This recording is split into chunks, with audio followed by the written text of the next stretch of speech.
get stuck here, the cops won't bother me.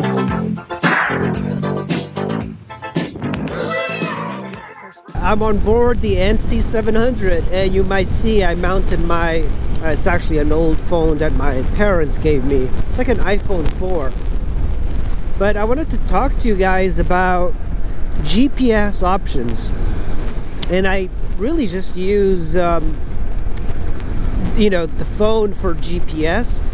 But I do prefer my Garmin 376C. And I had a 276 for years. And it was really good. I really liked it. And then I went through a major storm and it started leaking water inside. But I kept that for like 15 years and it was fine. Garmin 376s are good because it's got a very bright screen, and one of the problems with using a phone like this is that the screen is not strong enough to be seen in a motorcycle, I think, especially with the sun kind of shining on it. It's a little bit hard to see, but a lot of people are using tablets and phones for GPSs these days, and the reason is, in the case of Magellan and Garmin, especially Garmin because I have more experience with Garmin, they have their own map system, and it's pretty decent maps, but you have to pay for those maps. At least that's what it was when I'm using it. So when I went to Europe, I would take my GPS to ride there, and I would have to load the European maps, and of course then you needed Garmin's own memory cards, and they did all of this so you would just buy stuff from Garmin. They could have used an SD card. So in a way it kind of pisses me off that they did this. It's kind of like they took a page out of Apple's playbook. But in the future what I'm doing more is just getting old phones that people have discarded, such as this iPhone 4 that I got for free. And what you can do is get an app called Seegeek. At least that's the one I really like. There's also Maps.me, but I don't like those as much because they use Google Maps, but the problem with that is that the maps aren't really done in a way that makes it easy for navigation as you're driving or riding. So Seegeek, SYGIC, is an excellent map system because it's easy to tell where the roads are and where the parks are and where the mountains are using their open source mapping. And I think that's what I like. I like the open source way of sharing information these days, because I spent quite a bit of money on maps from Garmin, and the problem is it only works per computer. So I had a very hard time reloading those maps and updating the maps. You have to pay for the maps, and the map systems for Garmin are not cheap. They're about $70-80 per continent. Sure, $70 or $80 is not bad, but look, when I ride cross country and I was using my Garmin 376, I had to use 2 memory cards, and the memory cards at the time were very expensive to get. So I had to load the east coast of the US and the specific part of the west that I was riding to. So in that case too, I had to bring a PC to load maps onto the card itself. So it's a very antique way, and there are problems with the phone. Right now there's light hitting, or the sun hitting the phone, and I can barely tell, but this is more like a problem with the positioning of the phone. I just mounted it and I can tell right away it's like very vibrating. It's got a lot of vibrations through the handlebars, but it doesn't seem like it as I'm riding.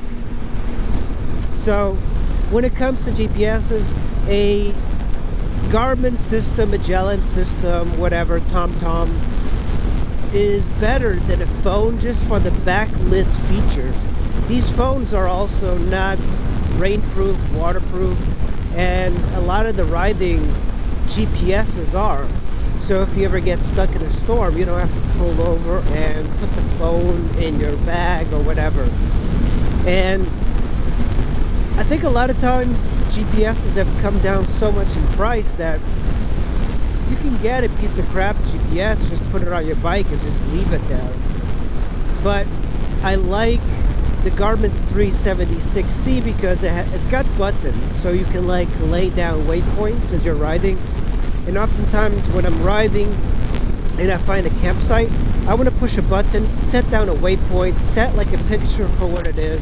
And the phone doesn't really let you do that. Like I would have to take my gloves off, write something down, and especially with phones that are this small, it's a lot harder to do that.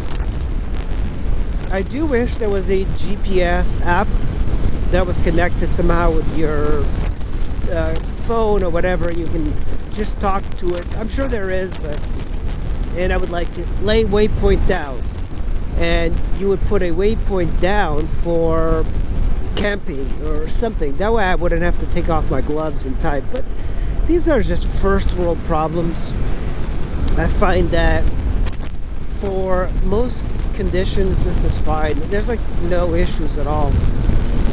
But nowadays I'm more inclined to use a phone as a GPS other than a specific type of GPS, even though there's very small differences these days.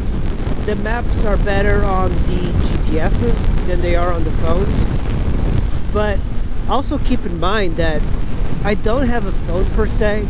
I do own an iPhone 5, but I don't have a phone number, I don't have cell, don't have data or anything, so I have Wi-Fi.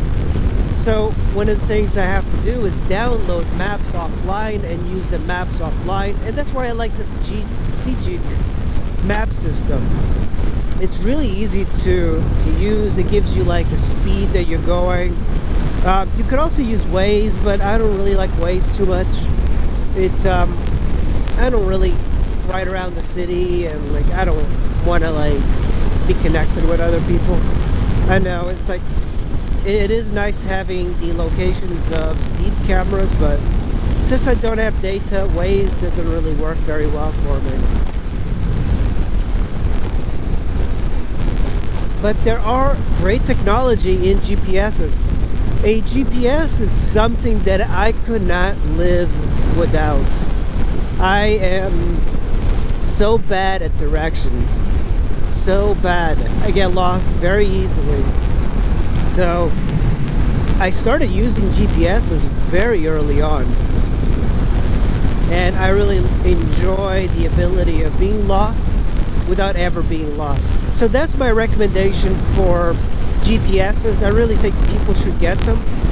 If you can afford the really great motorcycle specific GPS, go for it. But you know, use your phone. Your phone has got the ability of having really cool apps in there that make the motorcycle experience a lot better.